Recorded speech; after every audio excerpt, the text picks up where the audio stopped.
Hi, Sam. Hi, Lauren. Are you ready to talk about our new movie? I am, because after all, we are the watchers of movies. All right. That was awesome. Good. We only mess it up like every other time. Yeah. This time we decided to do a clean version instead of the laughing one like last time. So. Yeah. So today we're going to talk about Knives Out, and just to let you guys know, I'm getting over a little bit of a cold, so my voice is pretty hoarse. She has a sexy jazz singer voice. I always loved my hoarse voice, and whenever I'd get a cold, I'd always be like, man, I just wish I could have my hoarse voice for longer, you know? Like an Emma Stone voice. Yeah, exactly. Yeah.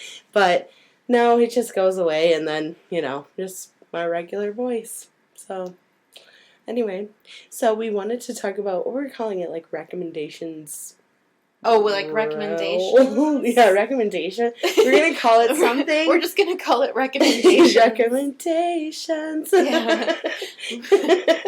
That's good. I like it. Thanks. Yeah. So I've been watching this show called The Stranger on Netflix. Actually, I finished it.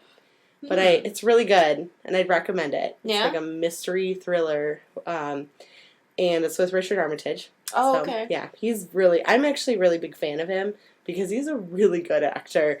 But is there anything that you've seen? Well, mine is like a twofold sort of thing. So there's a Netflix show called Unbelievable. Oh, I want to see that. I started watching, and there's actually an episode of This American Life that talks about the real story. And if you feel like you're not angry enough at things that are happening in the world, I recommend listening to the episode of This American Life. Yeah. And then watching the Netflix show Unbelievable. I haven't finished it yet. I just watched the first episode, and it was very intense because it is about rape, but it's a crazy story, and I think that the rest of the show is going to be good. I just am pacing myself because it's not something that I wanted to binge. No, it's an intense. Yeah, I can understand. But the story is and I recommend that, I guess. Yeah, I want to see it. I don't know. I just haven't. It's just such like a heavy show. Oh, it's really heavy. That I'm like, and I want to eventually, and I probably will, but not right now. Yeah, it's good. I would recommend if people don't want to watch the show, I'd still recommend listening to the episode of This American Life about it. And honestly, will make you so mad because I listened to that one and I was like, what is actually wrong with people? Yeah, and it's upsetting. It's just the people that are involved in the real story. It seems like none of them just apologize. Just apologize to what you did to the poor girl, but it doesn't sound like any of them did. Yeah. I'm looking up the title right now so I can tell people what episode to look for. I should have had this prepared, but it's okay. Anatomy of Doubt is what it's called. So it's This American Life, Anatomy of Doubt. Yeah. And it's a very intense but really good episode. Yeah. Yeah, it's definitely, it's messed up. Yeah. Yep. And I wanted to, did you have something else, or? Well, I'd recommend 30 Rock. I can't recommend 30 Rock enough. I've just been rewatching him on the 5th season. Oh my gosh. Jeez, you're flying. No, so I'm mad at myself because I didn't watch it regularly when it was on. I just saw it. I didn't either until like after. And Mike and I started watching it together, and he has seen it before, so this is a rewatch for him. But it is so good. So funny. So good. It's so smart. I love Alec Baldwin. It's so funny, and I just can't recommend it enough. It's funny because I was actually I wanted to talk to you about when I first saw the show, I thought Alec Baldwin had like major BDE, but now what's big dick energy? But now that I've rewatched it again, he has the confidence level of a 14-year-old girl. Like, all of his decisions and everything he does is based on what a bunch of, like, old white Republican men think. And as I was rewatching the show, I was like, this guy's a mess. Like, I he's a love mess of a person. He's such a good character. And Mike has said that when he's watching it, he doesn't see Alec Baldwin. He sees Jack Donaghy. Yeah. Oh, so no, that's the same sign of a great here. performance. Same here. Yeah. But I used to think that I was a lot like Liz Lemon, and after rewatching the show, I have to say, I am so happy to say that I am nothing like Liz Lemon. Like, and I do not want to be like Liz Lemon, because she's an adult woman and needs to get her shit together big time. But yeah, I was actually gonna like text you that, but then I don't know, I didn't. So I guess I just saved it for now. So no. So 30 I Rock. instinctively knew to save it for now. Yeah. You know? How about you? Do you have any other? Well, I watched The Witcher, which if I watched The Witcher. The Witcher, Which, if you are anything like Sam, you're not gonna like it. But if you're anything like me, if you're like me, you'll like see it. a still frame from The Witcher and want to cancel anything Netflix related. I liked it. A lot of people have said that they also like it, and it's not great, but it's fun, and you know, I mean, you get to see Henry Cavill like half naked, so it's a couple times. Is that your only one? If seeing Henry Cavill half naked is your only motivation for watching the show, I can watch any movie and see Henry Cavill half naked. It's the gray hair, obviously. Oh my god! No, I'm kidding. No, is it okay for women to talk about like ogling men who are half naked, but if a man talked about it, he's like a pig? Double standards. Women are allowed to get more angry at those than men are. That's a Liz Lemon quote. Like, if there was a construction site of all female construction workers and men were standing drinking Pepsi and drooling over them, they would be like sent to jail. Pepsi, sponsor us. The all female construction site. Oh, that would be so The Witcher. So you would recommend if people like fantasy. If you like fantasy, if your expectations aren't that high, but you still want to watch something that's fun, I'd watch it. I'd recommend it. It's you know, it's a nice show to just kind of like chill when you're home, like at night and with like a beer. You know, it's fun. Yeah. Right. But yeah, so that's what I would say. Those are my recommendations. Those were our recommendations. And now, are you ready to talk about Knives Out? We're going to talk about Knives Out this time. Woo! I have a question for you before we start, because the director, who I always call Rian Johnson, and I just assume his parents wanted to is it R-I-A-N? But yeah, but then at Christmas time, when everybody in my family was like debating Star Wars ad nauseum, my brother and my nephew were calling him Rian Johnson, and so I honestly don't know how his name is pronounced, and I was wondering if you know. Let's just call him Ryan, because I don't like Rian. No offense if that's his name. Well, like, and it seems like a female name. Yeah, it seems like Rian would be like Rianne. Yeah. You know what I mean? Like Brienne. Yeah. But, I don't know. I couldn't correct anybody because I didn't even know the pronunciation, so I just waited until now to bring it up. I have no idea. It's a question that's not going to get answered anytime soon. I guess I could have looked at, like, Wikipedia page. Yeah, you could have, like, I don't know. Like the phonetic alphabet. What the pronunciation of it is. I used to have a customer whose name was Orion, but it was spelled like Orion, but instead of the last O, it was an E. Oh, wait. Was it? No, it was an A. So it was like O-R-I-A-N. Oh, okay. So, yeah, Orion. Yeah. Rian. So it is Rian. No. Yeah, because it's spelled the same, just with an O in front. I mean, like, Rian. You're the one. To quote you about how weird English is. Okay, maybe. I don't know. English is a made-up language. Listen, if Ryan or Rian Johnson is listening, could you please comment and tell us how to pronounce your name? Maybe you won't want to after you hear the things I have to say about you. You might after you hear the things I have to say about it. Just your work. It's just your life's work. It's just your life's work. Like, no big deal, Ryan. Why are you, don't don't throw down the gauntlet over nothing. Yeah, I don't even know what that means. People say you ruined Star Wars, but I'm not going to say that today. I didn't even know he directed Star Wars. I didn't even know who directed this movie, so I hadn't known anything, yeah. Okay. I just went right in. I actually did not even see a trailer before I went in and watched the movie. Yeah, I had, no idea what I was going into, which is nice, because when you're, on social media a lot, people have a tendency to, ruin stuff for you. Well, specifically Tumblr does, but I kind of stopped looking at Tumblr because it was depressing after a while. I think I said that before. Well, the thing about Knives Out is you only had to watch it for 30 minutes before it was totally ruined for you, and that's my biggest complaint about the movie. That's true. There wasn't, like...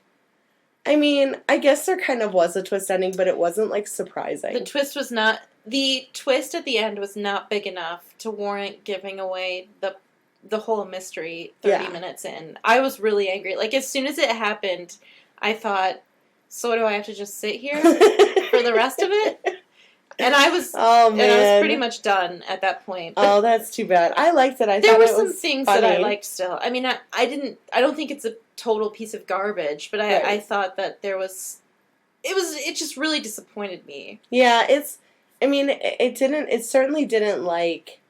I was kind of almost expecting there to be, like, a twist ending, but when the twist, quote-unquote, happened, it was like, oh, I kind of didn't... Like, I kind of saw that coming. You know what I mean? Yeah. Like, it wasn't a surprise. I wasn't like, oh my god, I'm so shocked by this surprise ending. Like, I was just like, oh, okay, well, that makes sense, you know? Yeah. It was, especially, you know, with... Like, Chris Evans is, like, the black sheep of the family. Everyone's, like, getting on... Ransom is his character's name. Yeah. Which, for the entire, like, first half, I was like, is it Ranson or Ransom? Oh, like, yeah. So I'm like, what are they saying? And, he, you know, so he's, like, the little shit or whatever that is ruining everyone else's time. But, you know, I could also argue that the, like, Michael Shannon's racist family could also be ruining everyone's time. Yeah. The wife was totally... Actually, everyone was kind of awful. Did you notice that... Well, I think that's the point of the movie. Yeah, well, I know, but, like, did you notice, like, who was it, Richard? That I don't know the actor's name, but he was married to Jamie Lee Curtis's character. Oh, yes. Richard. One of the things I noticed is that no one seemed to know where Marta was from.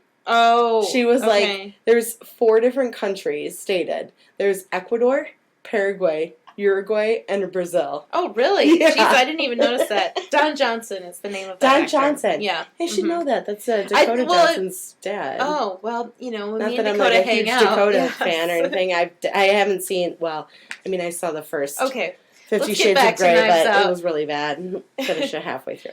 So, yeah. Oh, I didn't really notice that about where she came from. So, yeah. I know that there was, like... There's, like, a little Nazi son. Yeah. There's something I like. So there were several times where I laughed out loud in the theater and no one else was laughing. Oh, really? There was like a part where they were saying that they're like, yeah, your little Nazi shit head was like masturbating in the bathroom and that's how he heard blah blah blah or whatever. And I was like, like out loud, and like no one else laughed. There and was a part like, when Daniel Craig was like, "What's that? Who was that little Nazi kid doing?" And I thought that was funny. Okay, so Daniel Craig's accent. Why couldn't they have just made him British or like not Southern? The thing about I had an issue with Daniel Craig because I thought, on one hand, his performance was fine. It was good. It was fun. But on the other hand, it felt like the director was like, "Hey, audience, look how crazy it is to see James Bond do something so wacky." Right. And so that really bothered me because I thought it was maybe too... I don't know what the word is, like on the nose, cheeky. I don't know what. There was something I was feeling when I was watching it, and I thought it was almost like when somebody tells me an offensive joke and then looks at me to make sure that I'm properly offended. Oh, okay, like, okay, yeah, I get what you mean. Where you're like, what kind of reaction do you want from me? Yeah, he's buying it. He wants a reaction from me, right? And that's why they made Daniel Craig the way he was, and so. While I didn't totally hate his performance, I was kind of annoyed by it some of the time. Me too. Yeah. It was... I don't know. I had one part that, like, really fucking bothered me. Because... And it's closer to the end, but I, like, couldn't stop thinking about it while it was happening. It's that part where Marta gets in the car and she throws up in the cup. Oh, and then Daniel Craig joins her. But he doesn't smell the vomit. He would totally smell the vomit. Like, that is a very strong and distinct smell. You would definitely not be like, oh, this car smells totally normal. You'd be like, what's that gross, like, smell, you know? Like, yeah. Yeah. That's something that also bothered me in the movie. I really enjoy comedic puking a I hate lot. comedic I puking. love comedic puking. And I don't really mind dramatic puking either. But in this movie, I minded. It bothered Really? me because I think I don't like the character trait of her vomiting whenever she lies. I thought that was like Thought they really could do something extreme a lot reaction. less gross. Yeah. It was pretty gross. And at the end of the movie, she throws up on Chris Evans' face. Oh my and God. that is That was disgusting. disgusting. So there are a few, like, and then you see the chunks for like so long, and you're yeah, like, it's like really bad. There's a few movies where I draw the line where I'm like, no, I can't handle this puking, and this movie is one of them. And the other one was Stand By Me. I think it has a really terrible puking scene. I don't with the pie remember eating contest. That. I don't remember that. The last time I saw it was like 15 years ago. The Hateful Eight had like kind of a gross puking, is that Tarantino bloody thing? Yeah, but anyway, I just Tarantino, like, you know, you're gonna get that. I feel. You know I'm what aware of what Tarantino movies have. I just, I draw the line at some things. It's few and far between when puking bothers me. In this movie, it bothered me, just because it was such an extreme reaction. Yeah, that was gross. That was really gross. And she didn't have to either. They could have totally not done that, and it wouldn't have made any difference. They could have made her eyebrow twitch when she lied. That's true. That's true. So, but once again, I felt like they were reaching for reactions. Yeah. I mean, I could see why you're saying that. I thought it was an interesting way to show that someone couldn't lie, but also it was like, that's such a weird thing to puke over because, I mean, everyone lies. Like, you don't... Yeah. Like, and I'm not saying, like, huge lies. I'm just saying, like, sometimes, you don't want to go out. And so you're like, I'm just really tired. Like, it's stuff like that. Like, the little white lies, you're not going to hurt anyone, whatever. Yeah, so where's the line drawn? Like, when does she puke and when does she not puke? Right, like, she always has to be truthful. Like, did you ever read Ella Enchanted or see the movie? I saw the movie. Okay. Well, the movie's terrible. But, like, really bad. Like, really didn't like that movie, especially the whole, like, I don't know what they were attempting with that Bollywood end where they were all singing, but it was bad. Anyway. It's been a really long time since I've seen it. Anyway. But they had her where she couldn't lie. She couldn't lie at all. Oh, it's like is it like an Ella Enchanted extremity? I don't know. Or can she tell little white lies? Or is it just any type of lie? She's just like, bleh, I'm not sure. It's weird. It's a weird trait, and I'm not sure I buy into it. And I'm not sure I do either. Like, there's just quite a few things in this movie that I didn't really buy into, and that made me just not that big of a fan of it. There's another character, Toni Collette's character. Early on, I'm a fan of Toni. I think everybody in the movie, I think all the performances were they good. were great. Even Daniel Craig's was still a good performance, even though I felt like, anything. So it was on the southern fence, accent was a little extreme. But, the problem, I think, is the writing. I just didn't think the story. I thought the story had amazing potential, and I didn't like how they did it. I can see that. And I can totally see that. So Toni Collette, and I think this has to do with the writing less than her performance.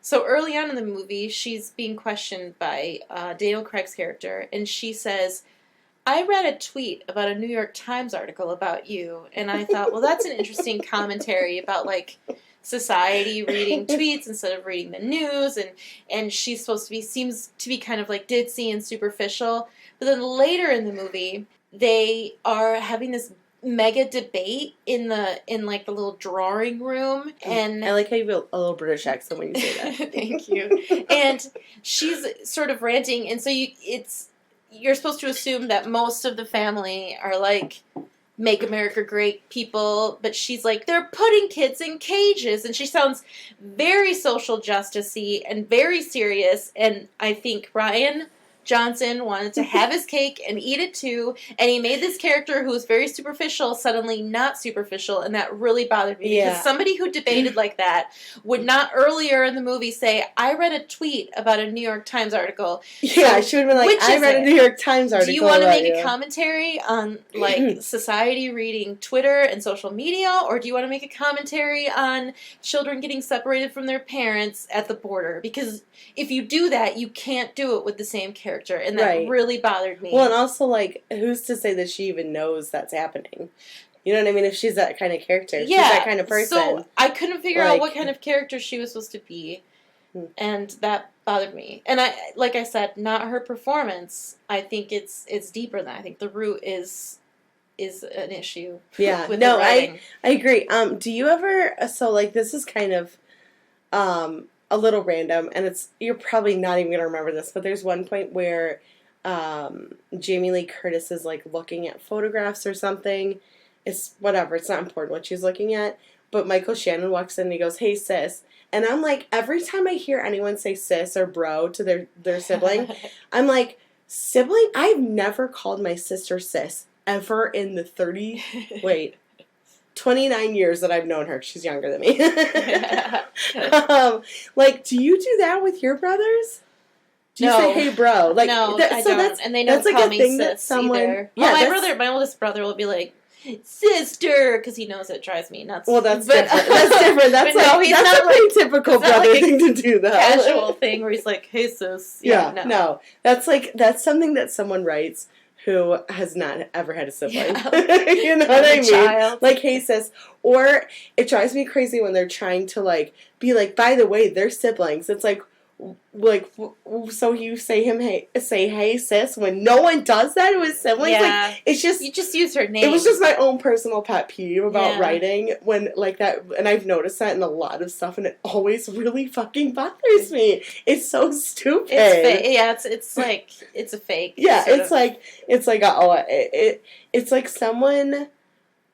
someone writing about like having a disorder but having absolutely no experience or like knowledge about it. Yeah. And it's just like, what are you doing? You know? Yeah.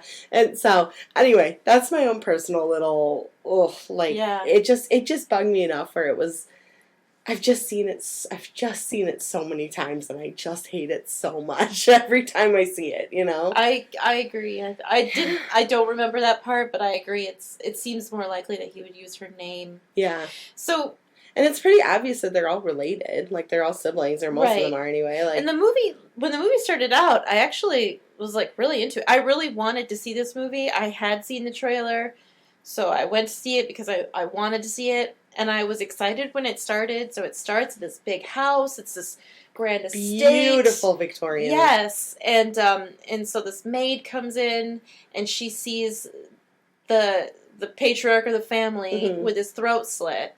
Right. And then the movie sort of rewinds to the night before where they're having a birthday party for him. And then you sort of get little offshoots that explains sort of the whereabouts of the whole family. Right. And they do like little like flashbacks within the flashback, basically. And that's when you learn that Marta, his nurse, and him are playing a game, and he like overturns the table because he's sort of mock frustrated. They get along really well. He was like very playful. Yeah. Yeah, they had a really cute relationship. And so when he overturned the table, like the medicine went flying, but then she picked the medicine up and then she gave him like a whole dose of morphine instead of his medicine. It was like 100 milligrams and you're only supposed to give like 3 milligrams. Yeah. So she's like, "You gonna die." Yeah, she said, she said, "I have to find the antidote." Yeah. But she couldn't find it in the medicine bag, and she said, "You're going to die in like 15 minutes." And he was like, listen. He was so cool he was about awesome, it. Yeah. He's like, "You can't get in trouble. You're not going to go to prison. Your mom's not going to get deported. Like, we're gonna fix this issue." And I was like, this guy's willing to slit his throat to protect this girl. Because they got along. She was like a daughter he didn't have. Yeah. Never had. Well, and because all of his family is so shitty. Yeah. Like, all they care about is his money. You know? And I mean, and I don't know. I think that's the first movie I've actually ever seen Anna de Armas in, and I loved her. I was like, she's great. I don't know if I've ever seen her either. She's so cute. Did you see Blade Runner, the 2049 one? No, she was in that. But that's the only I know she's in a lot of Spanish speaking films. Oh, okay. I think she might be Colombian, I want to say, but I could be totally wrong. But anyway, anyone knows where she's from, just let me know. Yeah. Or I could Google it. I could use the Google, you know. But so we find this out early on that that's how he died, but then he slit his throat. Right. Before the 15 minutes were up. Freaking brutal because she walks back in there and he does it while she's standing there. And I was like, I wrote that down in my notes. I was like, just let her close the door and then do it. Like, I was just so, I mean, I knew that he, like, obviously knew he only had a couple minutes left, but it was just, I mean, like, how do you not have nightmares about that for the rest of your life? I don't know. I don't know like, how anybody stays sane. Like, how do you, like, you go to years of therapy after seeing that. Like, I mean, just, that's super traumatic. And especially when you clearly care and love about someone the way that she did. You know, she really cared about him. Yeah, it was like a father-daughter relationship. Oh, yeah, totally, yeah. I mean, they were very close, and it was clear that he was much closer to her than his own flesh and blood, and because his flesh and blood were little shits, you know? So then, once you find that out, the rest of the movie doesn't seem so mysterious. That's true. And that really bugged me. And I started getting really bored because I thought, I'm not on the edge of my seat anymore. And I knew, like, I've been around the block enough times to know there's probably some twist coming. Right. So maybe, like, 10% of me held out hope that the twist was really going to blow my mind. But 90% of me thought, it's over. I already know what happened. Yeah. I don't really care. And then when the twist did come, which we'll get to, the payoff was mediocre. I didn't care. Yeah, it was, I mean, I think that the biggest thing that I liked about it was it wasn't so much the writing, but it was the characters that kept me into it, you know? 'Cause you're right, the writing is kind of like, they're taking, like, what could have potentially been a really great and interesting story, and the reveal could have been amazing. Yeah. I mean, if they had just done it in a way where you're watching this and you're like, wait, so is this really what's happening, or is this really what's happening? Like, is this person's story the truth, or is what she's telling the truth, you know? But I think that also ties in with the whole vomiting when you lie thing, is that if they didn't have that, they probably could have done a bigger twist. I agree. Because every time she threw up, you're like, oh, she's lying. Yes, she's lying. That's it. Yeah. So there was no mystery for the audience. It was almost like we were if she just had a bad poker face, that'd be different, you know? And, yes, that's a really good point, because I think he coached her even. Before he killed himself, he was like, listen, we got to do this now. And she said, I can't lie. And he said, okay, well, you give them truthful information, you just don't give them all of it. Yeah. So, because we were in the room when it happened, at the beginning of the movie, basically, for the rest of the movie, we knew when she was lying, and we knew that she actually thought she killed him. Right. And where's the fun in that? Like, why is that? That's not intriguing to me. I didn't like it. It's not. And then the twist ending was really not, it just wasn't a surprise. No. It was like it was meant to be one, but you're like, well, it's not that shocking. And I think there's also something else that kind of bothered me, is that Chris Evans isn't in a lot of the movie. No, he's not. And then he sort of swoops in, and you think that he cares about Marta, and I feel like this is another point where they want me to have a reaction, like, oh, how cute. Chris Evans, this hunky guy, is taking care of her. He's a good guy at heart, even though he's a bad guy. And I felt like that's what the filmmaker wanted me to feel, and I didn't feel that way, because I'm not, I mean, unless Chris Evans is Captain America, I really don't care about his movie. Oh, really? I like him as an actor. I like him as Captain America a lot, because Captain America is very self-righteous. Yeah. And Chris Evans plays self-righteous really well. And yeah, he does. So I didn't care that I didn't believe that he was that good of a character, so I believed that he had an ulterior motive for helping her. But I just got lots of feelings. Wait, have you ever seen Snowpiercer? Yeah, we watched that movie together. Oh, did we? And you didn't like it? I don't know. You can say no, it's fine. There's a scene where Chris Evans says, I know that babies taste better than grown people, and that really turned me off. God, because I don't even remember human that, babies are not filet mignon. Ugh. They're human babies. They probably wouldn't taste good because they're very scrawny. So, I don't know. Weird writing. But anyway, all that aside, Wait, there's a scene in Broad City where they are trapped in a subway car, and they're like, "What would you do if like the world ended and like we had like who would you eat?" And they're looking at this baby, and they're like, "I'd eat that baby." And then like the car starts moving, they kind of look at the baby, and they're like, "Oh," like disappointed. So I guess Chris Evans is not the only one thinking about eating babies. Snowpiercer was different. I don't even know if I could. I don't think we have time to get into a conversation. I really like Snowpiercer, but obviously, as you guys, our listeners, know, Sam and I have very different tastes in movies. Like, worlds different. I knew that you would like Knives Out. We do like some stuff. Yeah. We both like Ex Machina. I felt like this movie was... It felt like Rian Johnson was sitting next to me in the theater, and every time something happened, he would look at my face to see what I thought of it, and that really bothered me. You know what? You know what I think it is? As far as, like, things that I like versus what you like, I think I have a higher tolerance for ridiculousness. Oh, yes. Yeah. In fact, I almost like it sometimes. No, I agree. You are like, I have no tolerance for this shit. You fucking get to the end of the story and you tell me what's going on. Like, whereas I'm like, if I'm like watching guys that are also werewolves and surfer skymen, great. If I'm watching a movie and I'm rating, like, if the ridiculous factor is going up and up and up and up, in my head I'm like, Lauren would probably love this movie. And I mean that as a friend. You mean that with love, I mean that with so much love, yes. Yeah.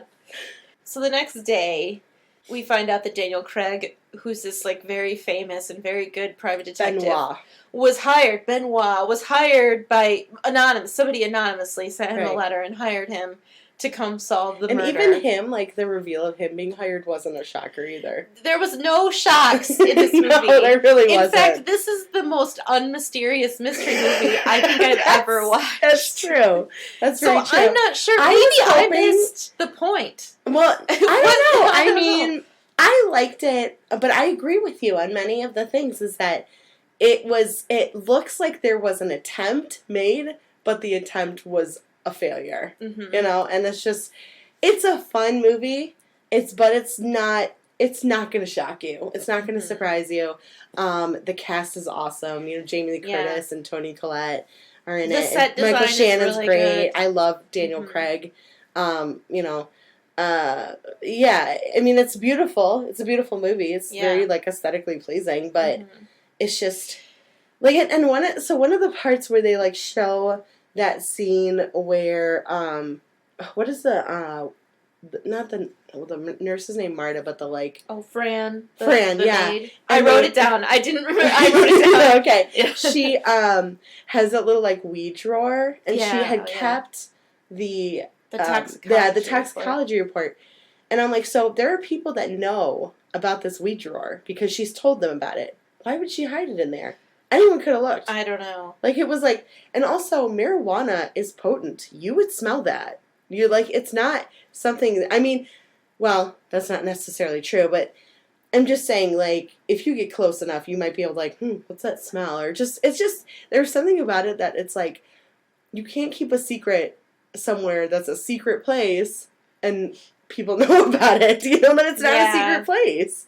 It's just... That just kind of, like, blew my mind, because I was like, what a dumb woman. What a dumb place to put that. Like, just, what? You know? Yeah, I thought that there was, some of the things were a little bit contrived, obviously. Yeah. But later on in the movie, when Fran is in, like, the abandoned laundromat, and Marta follows the clues to get there, and they show Fran. They show this, like, massive spider crawling across her face. That was so weird, I thought, and there was no reason for them to be there. I hated that. I hated it. So disgusting. There was literally no reason for the spider to be there. I hated it. Like, it was another thing where Rian Johnson turned around and looked at me, and for once he got the reaction he was looking for, because I was appalled and shocked. Like, oh my god, a spider! Yeah. Don't like spiders. And it was like, it wasn't even, like, just a little spider. Like, it was a freaking huge-ass spider. It was a big black spider. Like, I actually went to Canada once with a friend. She has a cottage there. And there was like a spider that was that size in the bathroom, and I made her kill it because I was too afraid to. Really? Yes. Oh my gosh. I'm like, there's right there. It's right against the wall. Please kill it. She's like, okay, not a problem. And she's like, oh my god, thank you. One time I was at Mike's house, and he lives right by the woods, and so a couple times this past summer he got some big like wolf spiders, and one was crawling across the floor, and I was like, Mike. It was bad. Do you remember that so one big, summer that I he's had? A champ. He killed. Do you remember that one summer that I had that one out my window? Yes. And I was my gosh. and I was like recruiting people trying to kill it. Yeah. And like because it was haunting me, and I was too afraid to go outside on my porch because it was like it was big. It was huge, gigantic. and it had a ginormous like abdomen. So if you squished it, it'd go everywhere. Yeah. And I you gotta brought suck Sam those up with a vacuum or something. I would be.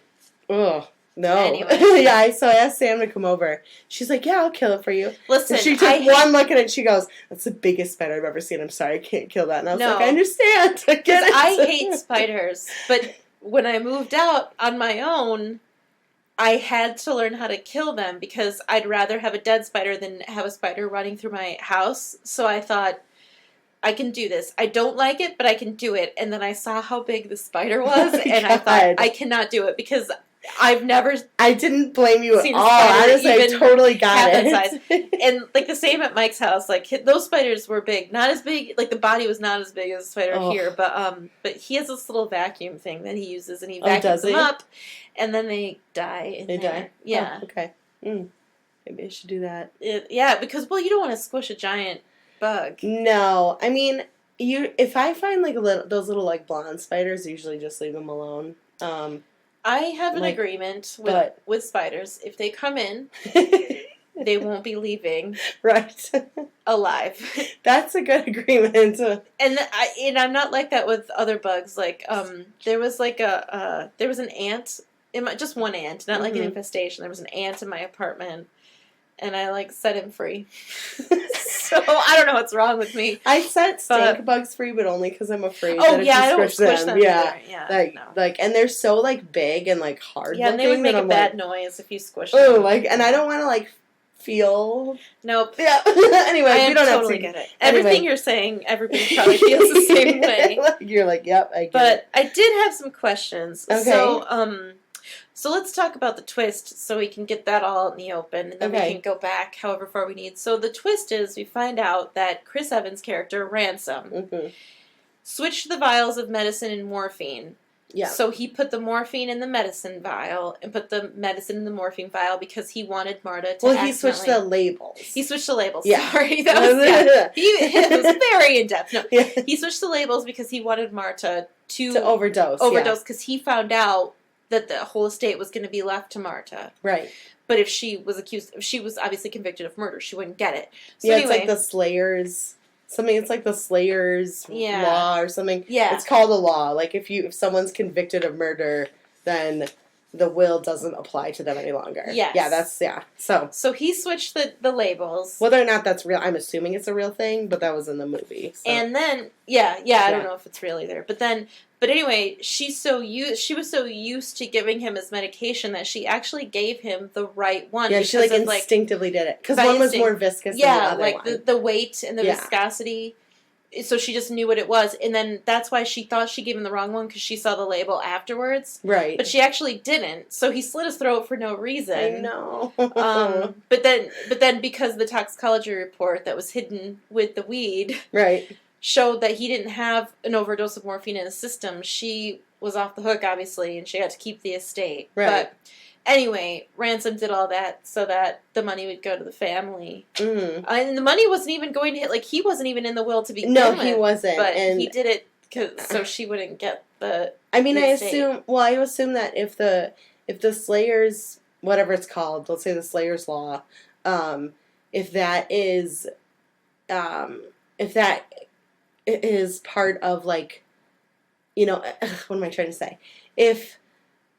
I'm assuming that the Slayer's law makes the will null and void, so that it would just be separate. It would just be split up evenly, like an inheritance. Yeah, like evenly among the family members. So Yeah, so, but, like, you realize that the only reason that he got caught and went to prison is because he hired Benoit. If he hadn't hired Daniel Craig's character, they would have never found Well, out. I think Fran she saw him switch, she saw him do something with the medicine bag. Oh, that's right, because she said his name. She was like, Hugh. So that was something his real name was Hugh. Something I thought was really clever in the movie. Mm-hmm. His name was Hugh Ransom. Yeah, Ransom was his name. And everybody in the family called him Ransom, but all the help had to call him Hugh. Yeah, because he was a huge jackass. So when Fran was dying in the laundromat after the spider was on her face, Marta was giving her CPR, and she kept going, Hugh did this, but Marta thought Fran was saying, you did this? Which is understandable. Yeah, when you're under but that she was amount actually of stress, saying, like, Hugh did this. Yeah. And I thought that was really clever. I did too. That really was clever. Good play on words. I liked that. I did like that too. Yeah. I agree. That was, because she's like, as she's realizing it later, she's like, wait, she wasn't saying you, she was saying Hugh. Yeah. And okay, so one of the parts, so at the end, when she gets the phone call, when Marta gets the phone call from the doctor, and she goes, okay, thanks, doctor, that's great news. All I could think about is that doctor's reaction after they hung up the phone and been like, what a bitch. I just told her friend died. She said great news? Yeah. Like, what kind of callous piece of shit person says that? Like, and that's all I could think about. I was like, man, because I mean, obviously she had to do it but it's like, mm-hmm. So why she was say that? Like, yeah, like, but like, why say that? Like, why not be like, okay, thanks, doc. We'll be there soon. Like, that's all she needed to say, and that would have been just as acceptable. But then she goes, that's great news. She would have, because she still has it. Yeah, never mind. Well, yeah. She had to tell Chris Evans that Frank didn't die. Yeah, exactly. She's like, oh, she survived.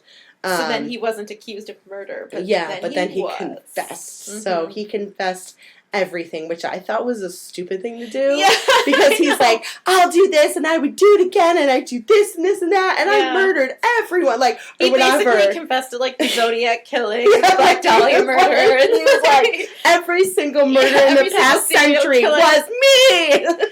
Yeah.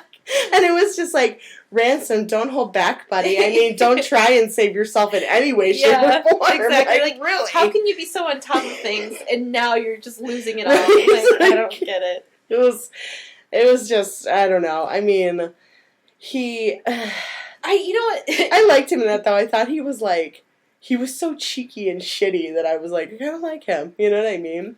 I don't know. Yeah, I don't know. I like seeing him play cheeky, shitty characters because I'm not used to that. You know? Yeah. I'm used to playing him, like, seeing him play, like, very morally, like, upright characters and, like, I don't know. I like I see what you mean. Yeah. I understand that. Yeah. There was something that I was curious, though. Don't you think Ransom would find it strange that Harlan's throat was slit? Or would he just assume... Well, like, after... Wait, what? How do you mean? Ransom switched the vials. Right. So that should have killed... Right. Should have killed him. Wouldn't he think it was weird that his dad's throat was also slit, or his grandpa's throat was also slit? Because he didn't know that Marta gave him the right drugs. Right. That, I guess, yeah. That morning. I mean, like, when it was all discovered, wouldn't he be like, what the heck happened? Why is his throat slit? It just said it was such a weird way to, like, commit suicide. You know? It almost seemed... It felt like his character... What? It felt like his character was just waiting for an opportunity to commit suicide. like he was so eager. Way. Yeah, like if I found out that somebody misdrugged me and I had 15 minutes to live, I think I would be there'd be so many things happening. I wouldn't have the wherewithal to be like, I'm going to lay on this couch, I'm going to slit my throat. Yeah. You're going to do this, and this. He was like so calm about it. Yeah. He's like, it's fine, Marta. We'll get through this. It was like he was just waiting. Like he wanted to commit suicide so badly. He probably, a better twist would have been that he switched to the vials. Yeah. I would have liked that twist. Like, Well, I mean, so he made his fortune after being a crime writer. Not a crime writer. That's true. A fiction crime writer. Yeah. So, and he was, like, hugely successful, obviously, because it's a Victorian mansion, you know. Crime scenes and everything. Man, that house was gorgeous. It was awesome. I was like, I was like, I would live in there, like 100%. Oh, me you know? too. There was never a question of whether or not I would live in there. Oh yeah, like it's just gorgeous. I really liked. Sorry. Oh no. Go on. What were you saying? I love something I thought was really good. Was the very end scene when the whole family was standing on the driveway and Marta is up on the balcony holding a mug that says "My house." Yes, my I rules. saw this. I really liked that. Yes, I was so like, it did vindication. have like the very last shot was really good. That was great. Yeah, because everyone is like, but all I can think about is. These people are going to harass this girl for the rest of their natural life. She's like gonna this have a terrible, poor girl. I mean, if I had those $60 million, I would hire bodyguards 24/7. Yeah. Like there's no way that I would stay in that home alone. No fucking way. Like do they all live there? Because that's what I don't were they all think just visiting so. for I think his they were birthday? just visiting. Okay. Yeah. I did have another question. So Jamie Lee Curtis. Yeah. The storyline with her and Don Johnson is that Harlan was going to tell Jamie Lee Curtis that Don Johnson's character, her husband, that's right. was I'm glad cheating you on remember her. that. I don't remember as much. So he threatened. I had to look up his synopsis. No, that's it's. So he threatened the son-in-law that he was going to tell him that he was going to tell his daughter that her husband is cheating on her, and he wrote her this letter, and it was like with invisible ink because they had like a secret way of talking to each other.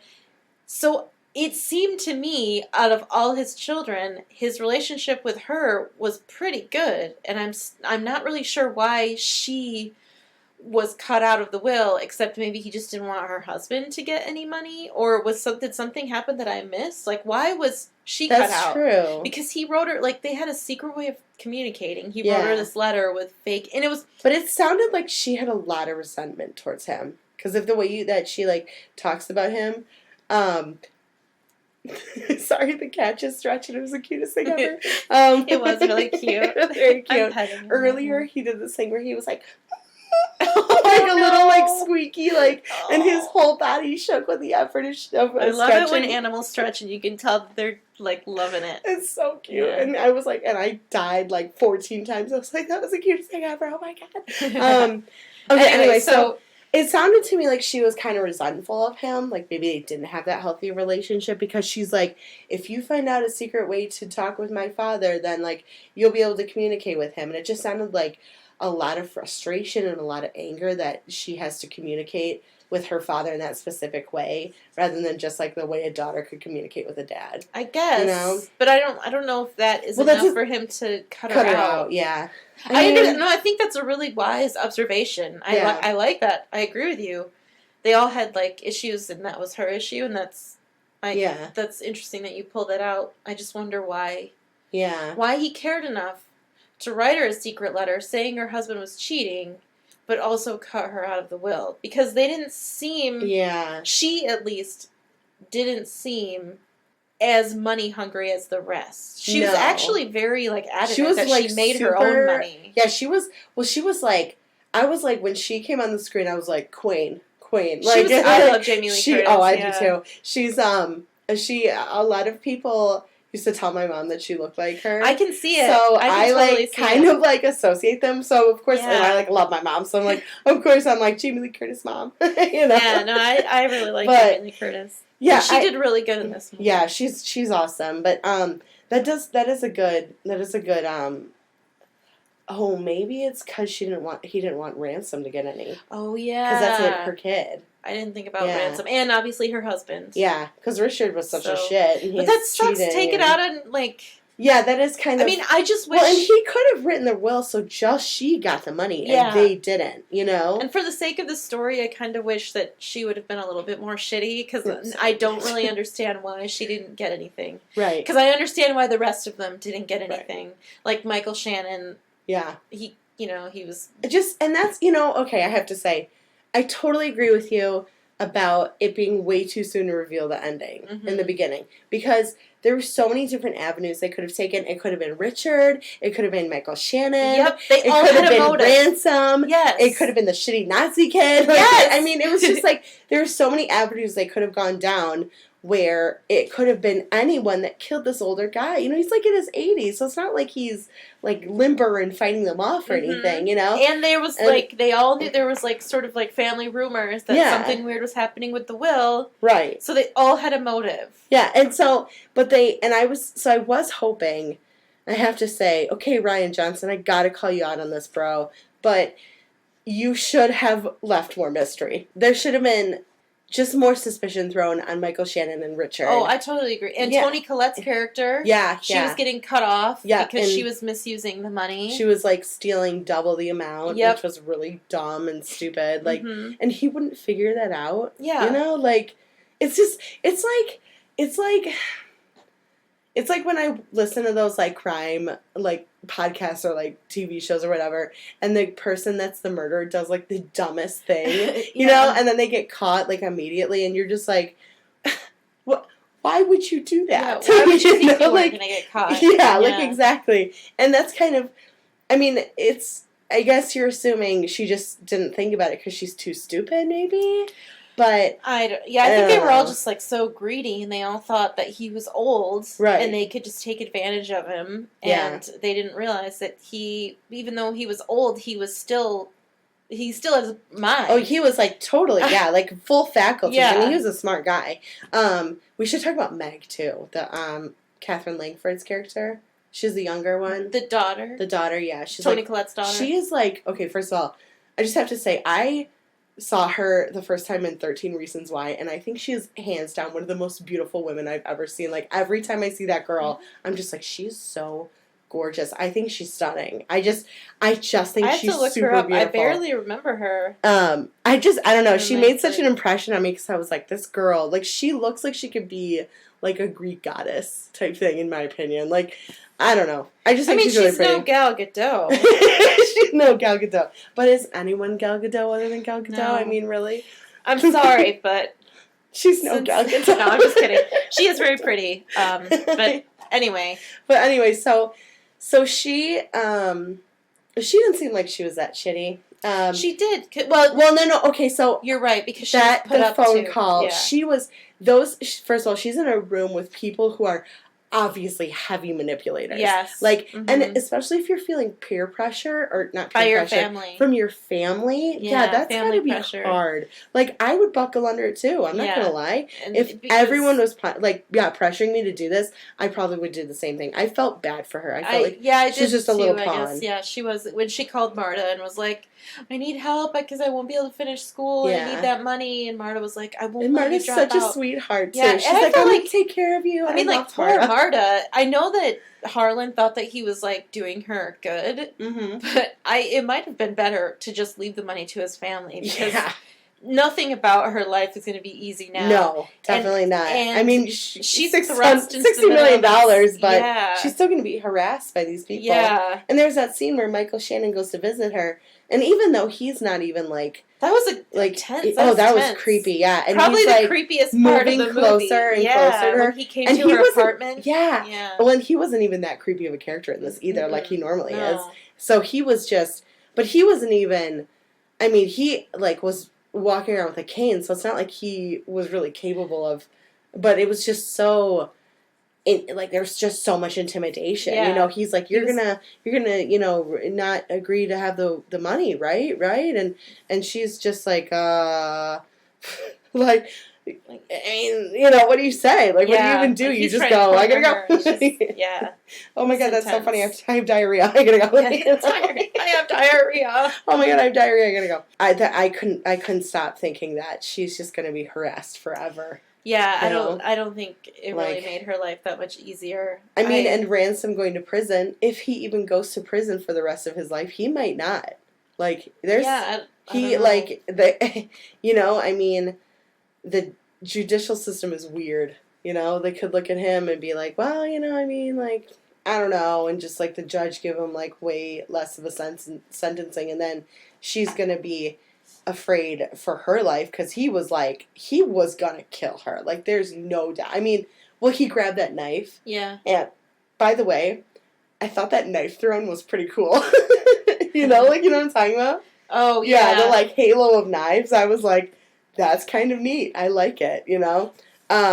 But I remember earlier in the movie, someone had, it was Christopher Plummer, Harlan's character, and he had said, he was talking about knives, and he was talking about, like, fake knives, too. And so, when when Chris Evans stabbed her, and I was like, but then I'm like, it's a fake knife. Yeah. And, but that was, I kind of liked that part. It was a little clever, but it wasn't terribly clever. It could have been cleverer. I think my issue with Rian Johnson is that it seems like he has ideas that are super creative, but they just sort of sprawl. Like it's like a fungus almost. Like here's this little idea, and then it just keeps growing, and it almost seems like he doesn't have anybody to check him. Yeah. Which is really weird because even early on, his movies, he still, they sprawled like that. Like, what else did he did The Brothers Bloom, which I really liked. I really enjoyed the movie, but the third, the end of the second act and the third act just sort of goes off the rails for a while, and then he did Looper, which I think Looper is a super creative idea, and a lot of the movie is good, but there's some of it that just sort of, like, I just think he needs somebody to come up and with like a pair of scissors and just say, we need to trim this down, we need to tighten this up. And with Knives Out, I just wish somebody would have said, is this a mystery movie or is this a character movie? Yeah. Because it's not a mystery movie because we No, pretty much know everything that happens, and that was really annoying to me. And there was just parts in the middle that just needed to be trimmed out because it got kind of boring, because once I know I've said this before, but once I knew what happened, a lot of it became pretty boring for me. Yeah. And I think that's a problem. And he did do, I don't think he did very well on the Star Wars movies. It's like a whole different episode. We don't have to get into it. But I've only seen The Brothers Bloom, and then, wait, he didn't do The Force Awakens? That was J.J. Abrams, right? No, he did The Last Jedi. Okay, so I haven't seen that one. Yeah. Okay. Did he do Rogue One? Because I hated that movie. Well, I don't think he did. But he also did a movie called Brick, which I really, really liked. Brick? With Joseph Gordon-Levitt. It's like a film noir. That's a really good movie. Sounds familiar, but not. I thought, like, there was a lot of the Brothers Bloom that I liked. I feel like there's something about his movies that become too much for me, right. And I can't explain why. They're not all bad. There's some really good parts, and I can see a creative line through them. There's just an aspect that usually gets on my nerves in some capacity. Well, it's like he just had a lot of opportunity to really put the audience in a place where they are like, I don't know what's going on. Yes. I have no idea what's happening. I don't know who's guilty. I don't know who's innocent. And I love that shit. Like, I want to watch a movie and be like, okay, no, I think it's that guy. Well, maybe it's not that guy. What if it's that guy? It's so fun. What if it's not that guy and it's the other guy that I thought it was originally? And then I'm like going back and forth, and it turns out to be like a totally different person, and I never anticipated it. And I'm like, was it amazing? Like, I'm like mind blown. That's what I wanted as well. But it wasn't. Yeah, it wasn't like that. The reveal was just like, that makes sense. Yeah, it was kind of just like it didn't. Yep. Yeah, it didn't shock you. When the movie was over, I think I saw it with a friend, and she said, and I didn't want to speak first because I was very disappointed, and I don't like to. If I have strong negative feelings about a movie, I generally don't like to say them until I hear what the other person is thinking, because far be it for me to ruin their, like, movie high. And she said, that was interesting. And I said, yeah, it was all right.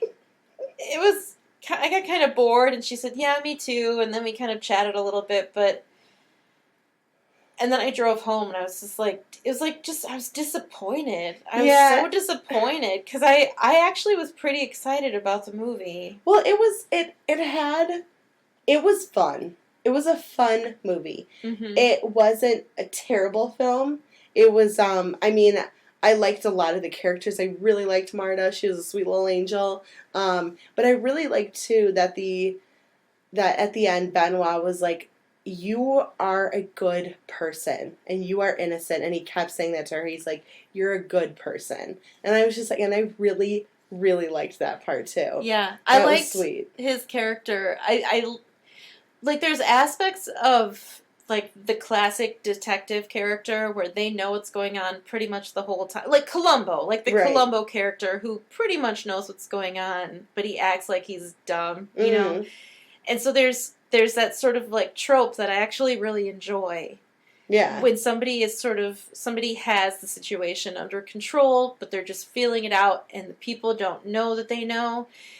So I like that too. I liked that his character had a little bit of that, and he seemed to genuinely care about Marta. Yeah. And I don't think he ever suspected that she killed Harlan, but I think he did suspect that she knew more than she was letting on. Oh, big time, yeah. But it's just, as the viewer, I felt so cheated because I don't want to be on Marta's side. I want to be on Daniel Craig's side. I want to be figuring it out as the movie goes. Right. I mean, well, I just said that he had it pretty much figured out, but what I want is... No, but like, I get what you mean, yeah. I want to be the detective. You want to be I don't want to be in a mystery movie. Yes, yeah. I want to be Sherlock Holmes. Right. No, I totally get it, and I'm the same way. Because I do that same thing where I'm like, there's this and this and this evidence against this guy, and there's this and this evidence against that guy, so maybe this guy is more guilty, but I'm not sure because then there's all this shit against this guy, but this could be coincidental, and it's like, and it's exciting, because you're like, it's like you're playing detective without ever getting your hands dirty, and also, like, it's fun and no one actually dies. Yes, you know what I mean? Exactly. So it's like, no, and that was taken away from us in this, big time. So that was disappointing, so I think maybe if they had remarketed it and said, a movie about a family who lives in a big house and one of them dies, maybe I wouldn't have gone in with the expectation that I was going to be taken away to the land of Clue, you know? Yeah, you know, so I also didn't like the whole older lady, the great-grandma or whatever, because I was like, I thought that was weird because it seemed to me like she was super out of it. You know, when, like, Meg... Catherine, oh my god, I almost said Hepburn. Catherine, oh my god, I just forgot her last name. Langford? Okay. Langford. Whatever, Meg's character. The younger one. When she was standing next to her and she's like, hi, Grandma, hi. Or like, great-grandma, hi. And the great-grandma's just staring into space, clearly not hearing her, like, obviously super deaf.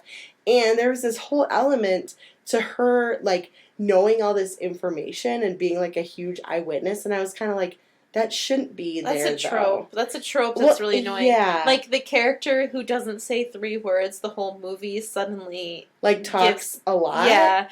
Or and you don't ever see it happen either, so you Yeah. kind of almost don't even believe that it happened. Yeah. You know? Yeah. So I agree. There was an aspect of the grandmother that I liked that just, I mean, she's Harlan's mother and he's in his 80s and nobody knows how old she is. I thought that was kind of creative. That was pretty funny. I thought it made me laugh. I mean, I liked that. I liked her being there because it was funny. Like, comedic, it was funny. But I agree. It's a trope that, you know, like her she character shouldn't have who had has, that much like, information. dementia exactly. is actually on top of things. I don't think so. No, definitely not. Mm-hmm. Especially when she saw Marta jumping down from the trellis and she goes, Ransom, are you back? It's like, they don't look anything alike. Like, they're clearly, like, you know, Ana de Armas is a very feminine looking woman, and Chris Evans is a very masculine looking dude. Like, it's just, in case our listeners didn't know the difference between I'm just saying, you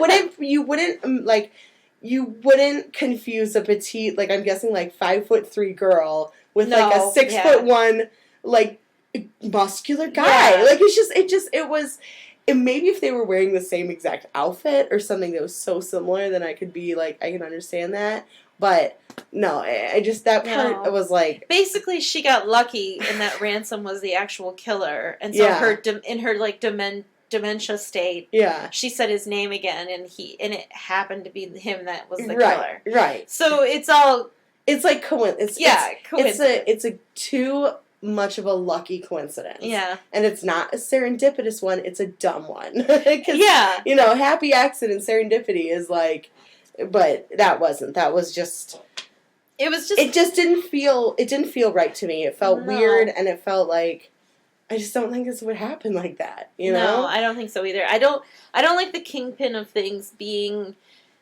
I'm all for, like, an underdog and somebody you least expect being, like, the catalyst or whatever, but I don't like it when it's not only someone I wouldn't expect, but somebody that couldn't do it. Right, exactly. So she's too far over the line. Exactly. It's not like she was this marginalized member of the family who was 30 and in her right mind, but everybody thought was stupid. No, she's, probably like 105 years old. Yeah, easily in her hundreds. Most of the time. Easily, So it's too far for me. So. It was, and she's wearing those super thick glasses. It almost makes me wonder, like, maybe she's legally blind or something. So if her vision's not that great, then it would make sense that she confuse Ransom with the girl. But also it's just like, it wasn't right. It didn't make sense. It didn't feel good. Yeah. It didn't feel right. You know, it was like, oh, we need something that is gonna make Benoit realize, like, this is what's going on. Let's just use this. But instead it's like, well, maybe dig a little deeper first, you know? Mm-hmm. And I don't know. It's just that really, it really annoyed me. I agree. I didn't like it either. Yeah. So. What else? What else is there? I don't think I would ever recommend this movie, honestly, to anybody. I would, but I would say if you're looking to go into a mystery, you're not going to get what you want. Yeah. Is what I'd say. It's fun. It's funny. It's very dry humor. I liked it. I thought it was funny. It's very dry humor. But it's not a necessarily great told story. But it's not terrible. Like, it's fun, you know? So... I don't know if it was... there were things that made me laugh and things that I can say I liked about it, but I honestly don't think that I would ever tell somebody, you have to see this movie. You know who would have been the perfect person for the catalyst? The little Nazi kid. Yeah. He would have been perfect. He would have been good. Yeah, but no. They could have utilized him, too. Yeah. And they really didn't. And I thought he was going to be a bigger part because he's kind of, like, up and coming. You know, he was in It. That's where I recognized him from. Yeah, and I was like, oh, well, this actor is, like, clearly, like, getting bigger roles and everything, but then he was just such a tiny part. He barely had any lines, yeah. I mean, he didn't even seem like he was that shitty either. They just kept saying he was a shitty Nazi kid. Yeah. His mom was, like... His mom was pretty bad. Yeah. And they were... Oh, and, okay, so that Richard guy, they were all, like, saying that he's, like, that Marta's from different countries or whatever. But then when he, like, hands the plate to her and he's not even looking at her and she just takes it, I would have been like, no. You know? I would have been like, I'm not taking that. Also, I have $60 million, so fuck you. You know? Like... I thought the dynamic of her... There was this scene when they were like, this is still our family house. And they all sort of realize that it's not their family house anymore. No, it's not. There's just, so there are moments of promise. Yeah. I just don't, I don't think it reached its full potential. And I know I'm in the minority because I talk to almost everybody I know and anybody that had seen it that I know. And I am the only one I've ever met who didn't really care for it, except for my friend that I saw it with. She seemed like she was on the fence about it, but I didn't get into it with her. But so I don't know. I like usual. We're on opposite sides. Yeah, and I'm surprised. Well, this not one. Totally. Yeah, this one surprised me. I'm a little more on your side. I feel like I'm surprised that I didn't like it. Yeah, and it's just well, no, but there was no twist ending, and it felt like there was going to be one, and then it was like, oh, I like the actor that plays the cop, like Keith Stanfield. I just think he's cute. Yeah. I think he's in a lot of Rian Johnson movies. It's like he's like buddies with Rian Johnson. He was in Get Out. Or wait, I'm sorry, I was thinking of somebody else. I was thinking of Noah Sagan. Was he the other trooper guy? Or whatever? Yeah. If you want to see it, go see it. If you don't, then don't. That's what I gotta Great say. advice about Yeah, any like, movie. On any movie. I mean, really. Yeah. No, because there are movies out there where I'm like, listen, even if you want to see this, don't see it because it's bad. Yeah. You know? Like Red Sea Diving Resort is one that I casually thought of off the top of my head. Yeah. Another Chris Evans movie. Another Chris Evans movie. Yeah. Chris, what are you doing to us, bro? Yeah. Doing to us, man. He made a lot of money with the Avengers. He could And probably he just could retire. quit and like buy an island. Yeah. Him and his Avengers Human buddies Avengers. could just like hang out or whatever. Yeah. Yeah. So yeah, Yeah. until Yeah. next time, find us on Instagram. We're on Facebook. We have an email address that if you want to reach us or if you have any suggestions, it's watchersofmovies@gmail.com. You can also send us a message on Facebook or on Instagram, whatever floats your boat. Reach out to us and say hi. You know? Yeah. We love fans. we love talking to people. We love hearing people enjoy it. Yeah, we're on SoundCloud, Yeah. iTunes, Spotify, so Under We Are the Watchers of Movies. Yep. And please listen, Yeah. enjoy, let us know. It's fun. It's fun when people like our stuff. say that they are having fun Yeah. listening. It is fun. So if you've told either of us that you Mhm. enjoy the show and you have fun listening, we appreciate you. Yeah. Also tell other people about us because we're pretty cool and we deserve it. Tell your friends. And we work hard at this, so. We do. All right. All right. Bye.